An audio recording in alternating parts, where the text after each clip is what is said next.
তোমরা একাই কষ্ট করবা আর আমি নবী দাঁড়িয়ে দাঁড়িয়ে দেখব? না, হতে পারে না।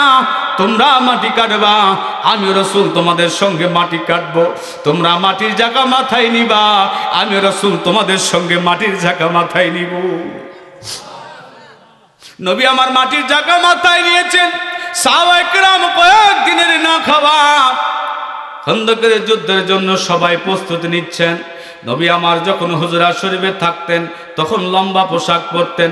রাসূল আমার যখন মাটির ঝাঁকা নিচ্ছিলেন ওই দিন একটু শর্ট পোশাক পরেছেন। মাটির ঝাঁকা যখন মাথায় নিচ্ছিলেন পেটটা বারবার বের হয়ে যায়। দূর থেকে নবীর সাহাবী সাবের রাদিয়াল্লাহু তাআলা আনহু দেখে রাসূলের পেট বের হয়ে যাচ্ছে, কিন্তু পেটের মধ্যে সাদা কাপড় দিয়া কি যেন একটা বাধা আছে। জাবের রাদিয়াল্লাহু তাআলা আনহু আগায় গেলেন, বলে ইয়া রাসূলুল্লাহ, বেয়াদবি মাফ করবেন, আপনি যখন মাটির ঝাঁকা মাথায় উঠাচ্ছিলেন তখন দেখলাম আপনার পেটের মধ্যে কি যেন সাদা কাপড় দিয়া বাঁধা। এই কথা বলা মাত্রই নবী আমার চোখের পানি ছেড়ে দেন। ডাক দিয়ে বলে, জাবের রে, এ জাবের, তুমি তো ঠিকই দেখেছ, ভুল দেখো নাই। ও জাবের, আজকে আমি তোমাদের সঙ্গে মাটি কাটি, মাটির ঝাঁকা মাথায় নেই। আমার অনেক সাহাবায়ে কেরাম আছে আজকে 10 দিন পর্যন্ত না খাওয়া। এমন সাহাবী আছে তাদের ঘরে চুলায় আগুন জ্বলে না। আমিও রাসূল আজকে প্রায় 5 দিনের না খাওয়া, ক্ষুধার যন্ত্রণা সহ্য করতে পারি না রে জাবের। এই জন্য 2টা পাথর আমি সাদা কাপড় দিয়ে পেটের মধ্যে বেঁধে রাখছি। জোরে কি বলা যাবে না? আল্লাহু আকবার। এ জাবের, ক্ষুধার যন্ত্রণা সহ্য করতে পারি না রে জাবের, এই কারণে আমি পাথর পেটের মধ্যে বেঁধে রাখছি। জাবের জমিনের মধ্যে হাঁটু করে দে, বলি ইয়া রাসূলুল্লাহ, এমন নবী তো আর দেখি নাই, নিজে না খাইয়া পেটে পাথর বাঁধিয়া। আপনি এত বড় আল্লাহর বন্ধু হওয়ার পরে এত কষ্ট করেন, কাউকে বুঝতে দেন না। জোরে কি বলা যাবে না? আল্লাহু আকবার। এ মুমিন ভাইরা, চোখের পানিগুলো ছেড়ে দেন। নবী আমার কেমন উম্মতের পাগল। এবার যাবে ডাক দেয়া, বলে ইয়া রাসূলুল্লাহ, হাবিবাল্লাহ, নবী গো, আপনি এত কষ্ট করেন, আমি সহ্য করতে পারি না। নবী গো, আপনি যদি অনুমতি দেন আমি জাবের বাড়িতে যাব, বাড়িতে যাইয়া আপনার জন্য মেহমানদারি করব। আমি জাবের বাড়িতে আপনি দাওয়াত খাবেন। ইয়া রাসূলুল্লাহ, বলেন আমি জাবেরের বাড়িতে দাওয়াত খাবেন কিনা? নবী আমার ডাক দেয়া বলে, জাবের, তুমি দাওয়াত দিতে চাও, তোমার বাড়ি কি খাবার আছে রে? এবার যাবে ডাক দেয়া বলে, ইয়া রাসূলুল্লাহ, আপনি যদি অনুমতি দেন তাহলে আপনার জন্য আমি যাবে আমার বাড়িতে মেহমানদারি খাবার খাওয়াইতে পারি। নবী আমার মুস্কি হাসি দিয়ে বলে, জাবের, যাও, বাড়িতে যাও, খাবার আয়োজন করো, আমি রাসূল কিছুক্ষণ পরে আসতেছি। জাবের দৌড়াইতে দৌড়াইতে বাড়ি গেলেন। জাবেরের বিবিকে ডাক দেয়া বলে, এ বিবি, তাড়াতাড়ি করে বের হয়ে আসো। বিবিরে, এমন একজন নবী আসবে যাকে না বানাইলে আমার আল্লাহ কুল কায়নাত কিছু বানাইতো না। আখিরি জামানার নবী, আমি জাবেরের বাড়িতে আসবে। জাবেরের বিবিও খুশি, আনন্দ হয়ে গেছে, কারণ যে নবীর কারণে আমার আল্লাহ কুল কায়নাত বানিয়েছে ওই নবী বাড়িতে আসবে। আচ্ছা বলুন তো দেখি, আমাদের বাড়িতে নবী আসলে আমরা খুশি কিনা? জোরে বলেন, খুশি তো? মেহমান আসলে বেজার হয়েন না, মেহমান আসলে মেহমানদারি করবেন। রাসূল বলেছেন, তুতিমুত্তম, তোমরা মানুষকে খাওয়াও, মেহমানদারি করো। মেহমানদারি করলে ফুরাই না, আমার আল্লাহ রহমত দান করে। আমরা আছে এমনও কিছু মানুষ মেহমান আসলে বিরক্ত হই। আরে মেহমান আসলে আমাদেরই ঘরে কিছু নাই, আবার মেহমান আসছে কি খাবো, কি টেনশন। কিন্তু আল্লাহ পাক তো একটা ব্যবস্থা করেই নাকি? যদি কিছু নাও থাকে, এক গ্লাস পানি দেন, পানি খাওয়া। মানুষ তো তৃষ্ণার্ত থাকতে পারে, কথা বলেন ঠিক কিনা? আর ঘরে কিছু থাকলে আপনি খাওয়াবেন। মাজুর ব্যক্তি, মাজলুম ব্যক্তি, ফকির ব্যক্তি, এদেরকে খাওয়াবেন। বাবা, খাওয়াইলে কমে না। এই জন্য আল্লাহর ওলিয়া আমাদেরকে এই মেহমানদারি শিখিয়েছে। ফুরফুরাবি রহমাতুল্লাহ আলাই, শাহ কারামত আলী জানপুরের রহমাতুল্লাহ আলাই, ওনারা মেহমানদারি কিভাবে করতে হয় শিখিয়েছেন। কথা বলেন ঠিক কিনা? এই এলাকাটা তো ফুরফুরা আবাদী এলাকা, কথা বলেন ঠিক কিনা? ফুরফুরার পীর সাহেবরা আসছে কারণে আমরা ইসলাম পেয়েছি বাবা। জানপুরে পীর সাহেবরা আসার কারণে ইসলাম পেয়েছি। তারা না আসলে ইসলাম কি এলাকার মানুষ আমরা বুঝতাম না। আমাদের লেংটি পরে থাকা লাগতো, ধুতে পরে থাকা লাগতো। কথা কন না কেন? এই জন্য আপনাদেরকে জানা যায়, মেহমানদারি করবেন, মানুষকে খাওয়াবেন। জাবের বিবিকে ডাক দেয়া বলে, ও বিবি, রসুল আমাদের বাড়িতে আসবে, কি আছে ঘরের মধ্যে বের করো। জাবেরের বিবি ডাক দেয়া বলে, তেমন কিছু নাই, ঘরের মধ্যে সামান্য 1.5 থেকে 2 কেজি ময়দা আটা আছে। বলে দিয়া তুমি তাড়াতাড়ি করে ময়দা পিসায়া, জব পিসায়া তাড়াতাড়ি করে রুটি বানাও। আর কি আছে তরকারির ব্যবস্থা। জাবেরের বিবি ডাক দেয়া বলে, আমাদের একটা ছাগল আছে, ওই ছাগলটা আপনি রাসূলুল্লাহর জন্য জবাই করে দেন, কুরবানি করে দেন। জাবেরের বিবি খুশি, জাবেরও খুশি। জাবের এইবার ওই ছাগলের বাচ্চাটা কুরবানি করে দিয়ে, জবাই করে দিয়া বিবিকে বলল, বিবি তাড়াতাড়ি করে রান্না করো, আমি ঘর সাজাই, রসুল আসবে। জাবের কত খুশি, ঘর সাজায় আর বারবার রাস্তার দিকে তাকায় থাকে, কখন আমার নবী আসবে। তোমায় পাবার আশায় মন ছুটে যায় মদিনায়, এ আশেকে দিদার দাও না,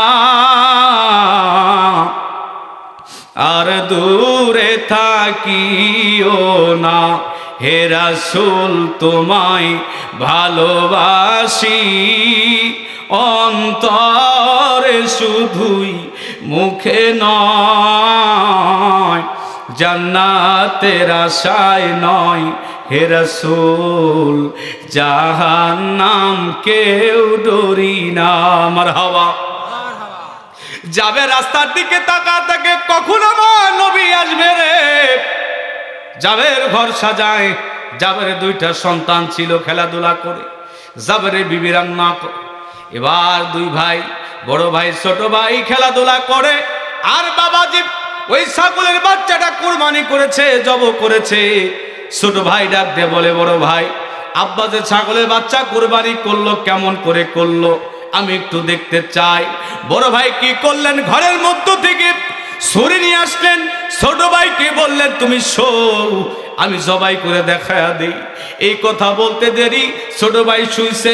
শোয়ার সঙ্গে সঙ্গে বড় ভাই ছুরি দিয়া ছোট ভাইয়ের গলার মধ্যে লাগায়া জবাই করে দিয়েছে। এবার বড় ভাই আম্মার কাছে যাইয়া, জাবেরের বিবির কাছে দৌড়াইতে দৌড়াইতে যাইয়া বলে, আম্মা জান, আমি তো অন্যায় করে ফেলেছি। ছোট ভাই আমাকে বলল, আব্বা জান কিভাবে ছাগলের বাচ্চা জবাই করেছে, আমাকে একটু দেখো। আমি দেখাইতে যাইয়া ছোট ভাইকে কুরবানি করে দিয়েছি।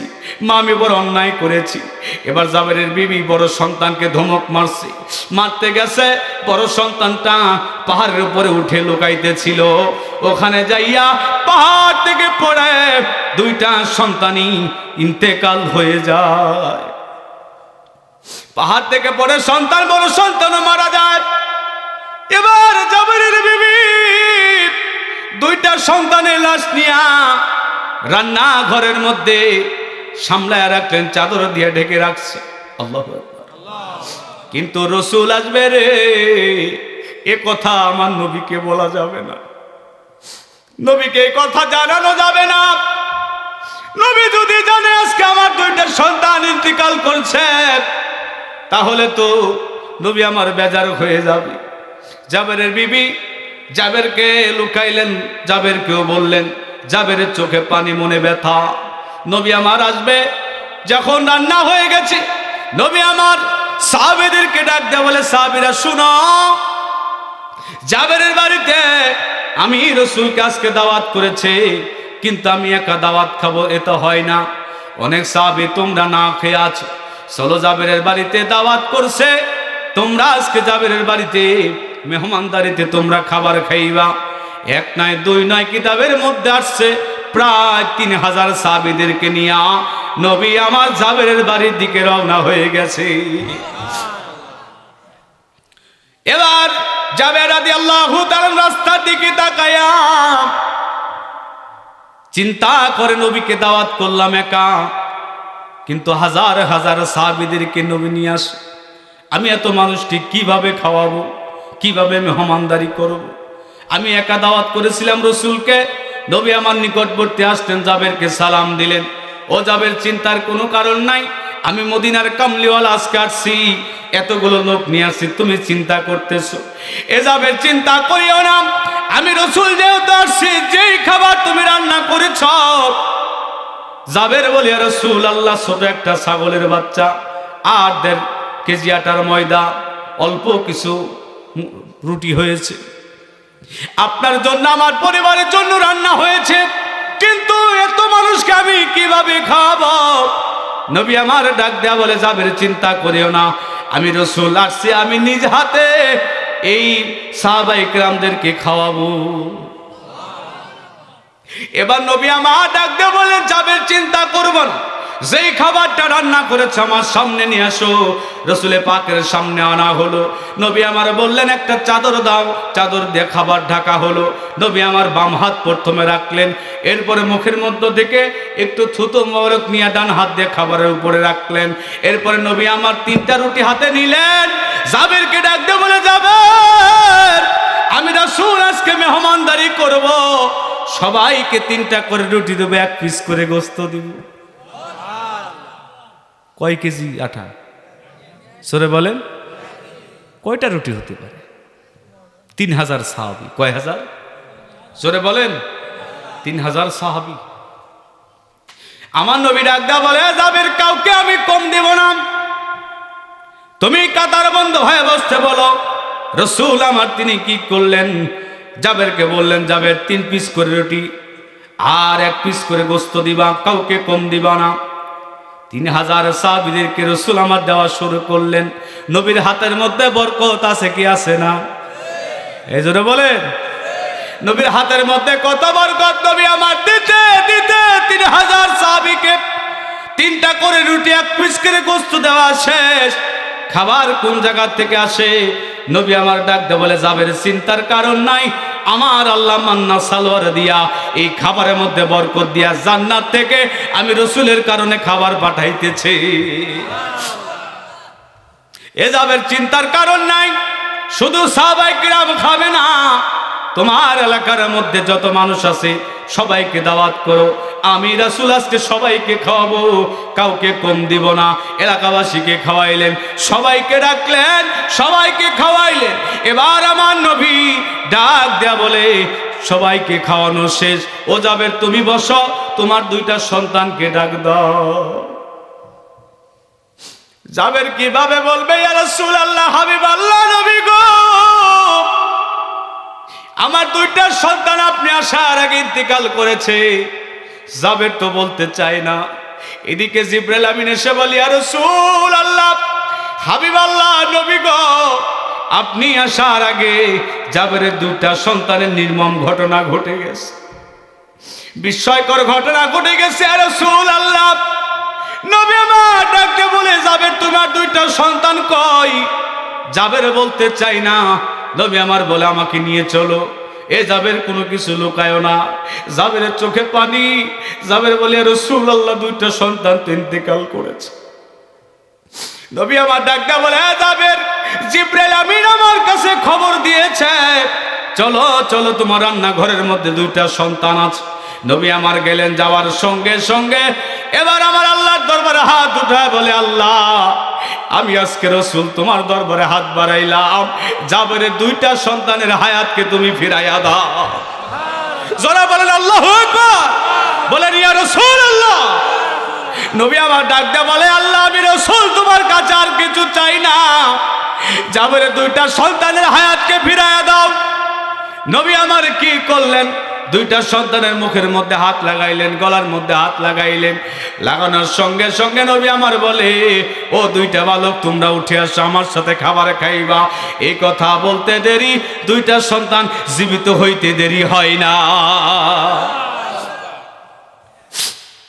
নবী আমার ডাকতে বলে, যাবেন, তোমার সন্তানদেরকে নিয়ে, তোমাকে নিয়ে খাবার খাবো, আর কিছু অংশ তোমার বিবির কাছে দাও, খাবারগুলো খাবে। তোমার বিবি অনেক পরিশ্রম করছে, অনেক মেহমানদারি করছে। জাবেরের বিবি খাইলেন, জাবের খাইলেন, সন্তানেরা খাইলেন, নবীজি খাইলেন, সাহাবায়ে কেরাম খাইলেন, এলাকাবাসী খাইলেন, রুটি ফুরাই না। এটা আল্লাহ পাকের বিশেষ দান, মুজেজা। কথা বলেন ঠিক কিনা? রুটি ফুরাই না, রুটি ফুরাই না। আমার আল্লাহ দোয়া করলেন, আল্লাহ রুটিকে আপনি স্তব্ধ বন্ধ করেন, কিন্তু আপনার কাছে আমার আজকে দরখাস্ত হলো, জাবের আমার গরিব সাহাবী, জাবেরের বাড়িতে মাত্র একটা ছাগলের বাচ্চা ছিল। এই ছাগলের বাচ্চা আপনি কিভাবে পুড়ে দিবেন? আমি রাসূল আপনার কাছে এই ছাগলের বাচ্চা ফিরে চাই। রাসূল আমার বললেন, ও সাহাবীরা, তোমরা যে গোশত খাইছো, হাড্ডিগুলা আমার সামনে নিয়ে আসো। হাড্ডিগুলা একত্রিত করলেন, সামনে নিয়ে রাসূল দোয়া করলেন। আমার আল্লাহ রাসূলের ইজ্জতের কারণে জান্নাত থেকে আস্তে একটা খাসি পাঠায়া দিয়েছে। নবী দোয়া করলে আমার আল্লাহ কবুল করে। এই জন্য বন্ধু মুসলমান, এমন একজন নবী আমরা পেয়েছি, সেই নবীর কারণে আমার আল্লাহ কুল কায়নাত বানিয়েছে। এই জন্য নবীকে রাজি খুশি করতে হবে। সামনে রমজান মাস আসতেছে, রমজান মাসে মানুষের সাথে কোনো বেয়াদবি করবেন না, ঝগড়া করবেন না, মারামারি করবেন না। কেউ আপনাকে বকা দিলে বলবেন আমি রোজাদার, তাদেরকে বলবেন আমি রোজাদার, আমার সঙ্গে খারাপ আচরণ করিও না। পারবেন তো? বলেন ইনশাল্লাহ। রোজাদার রোজা রাখবেন, দাওয়াত দিবেন, সেই সময় পরিবারকে ডাকবেন, এলাকাবাসীকে ডাকবেন, আদবের সাথে মহব্বতের সাথে বলবেন এই রমজান মাস আর ফিরে পাওয়া যাবে না। কার জীবনে রমজান নাও আসতে পারে, কারো জীবনের শেষ রমজান হতে পারে। কথা বলেন ঠিক কিনা? তবে কেউ যদি নিয়ত করে আমি মাহে রমজান মাসে রোজা রাখবো, নিয়ত করার আগে, রমজান মাস পাওয়ার আগে যদি তার মরণ হয়ে যায়, রাসূল আমার বললেন, উম্মতেরা শোনো, মাহে রমজান মাস আসার আগে কোন উম্মত যদি নিয়ত করে, 2 মাস আগে থেকে 3 মাস আগে থেকে যদি নিয়ত করে আমি রমজান মাসে রোজা রাখবো, সে রমজান মাস পাইল না, কিন্তু তার মরণ হয়ে গেছে। মরণ হলে চিন্তার কোনো কারণ নাই। নিয়ত সহি থাকার কারণে, নিয়তটা সহি থাকার কারণে আমার আল্লাহ গোটা রমজান মাসের সওয়াব ওই মৃত ব্যক্তির কবরে দিয়ে দিবে। গোটা রমজান মাসের সওয়াব সে পেয়ে যাবে। রমজান পাইলেন না, কিন্তু নিয়ত করেছেন, রমজান আসার আগে আপনার মরণ হয়ে গেছে, নিয়ত থাকার কারণে আল্লাহ রমজান মাসের সওয়াবটা আপনার রুহের উপরে দিয়ে দিবে, সওয়াব দিয়ে দিবে। তাহলে আমরা খুশি না বেজার? জোরে বলেন খুশি না বেজার? তারাবি নামাজ পড়বেন? হ্যাঁ, কয় রাকাত? জোরে বলেন। আমাদের দেশে কিছু পেন্টা মৌলবী বাইরেছে, মানে নামাজ রোজা হজ যাকাত কাটতে কাটতে দেখবেন মানে এই যে ফুল প্যান্ট থেকে হাফ প্যান্ট বানাই ফেলছে। আমাদের দেশের কিছু আহলে হুদুস মার্কা কিছু আলেম কয় এত কষ্ট করার দরকার নাই, 8 রাকাত পড়লেই তো হয়। নাউজুবিল্লাহ। তারাবি নামাজ 20 রাকাত, কয় রাকাত? জোরে বলেন কয় রাকাত? আমরা 20 রাকাতই পড়ব। রাসূল পাকের সাহাবায়ে কেরাম বিশুদ্ধ হাদিস শরীফ আসছে, অনেক হাদিস আসছে। তারাবি নামাজ সাহাবায়ে কেরাম এবং তাবিনগণ, আউলিয়া কেরাম তারা 20 রাকাত পড়েছেন। হানাফি মাযহাব মোতাবেক, আপনার কোন মাযহাব? জোরে বলেন। হানাফি মাযহাব মোতাবেক আমরা 20 রাকাত তারাবি নামাজ পড়ব। রাজি আছি তো? রাজি আছি তো? আচ্ছা, সারাদিন রোজা রাখবো, এরপর রাতে আমরা তারাবি পড়ব। আর রমজান মাসে বেশি বেশি আমরা দান সাদকা করব, মসজিদে সময় দিব, বাজার ঘাটে সময় না দিয়ে, ফাইসা কথার মধ্যে না থেকে। এখনকার যুবকেরা ডিজিটাল হয়েছে, বুঝছেন? এই আমার এলাকায় দেখি রমজান মাসে কয়েকজন এই আম গাছের নিচে বসে বসে ফ্রি ফায়ার না কি কয়, সারাদিন এই গেমস খেলতেছে আর রোজা কাটাইতেছে। আর এই যে বকা বাধ্য হচ্ছে, তা আমি মাঝে মধ্যে যাই, এই তোরা কি রোজা রাখলি? সারাদিন যদি বকাবাধ্যই হয়, আপনাদের সন্তানদেরকে মসজিদে পাঠাবেন, মসজিদে সময় দিতে হবে। 10 দিন এতেকাফে বসাবেন, লাস্টের 10 দিন, এতে করে এলাকাবাসী নাজাত পাবে। যেই এলাকার মানুষ একজনে এতেকাফে বসে না, আল্লাহ ওই এলাকার প্রতি গজব দিতে থাকে, আল্লাহ বেজার হয়ে যায়। একজন হলেও সবার পক্ষ থেকে এতেকাফে বসানো লাগবে। আপনাদের সন্তানদেরকে 10 দিনেতে কাবে বসাবেন, রাজি আছেন তো ইনশাআল্লাহ?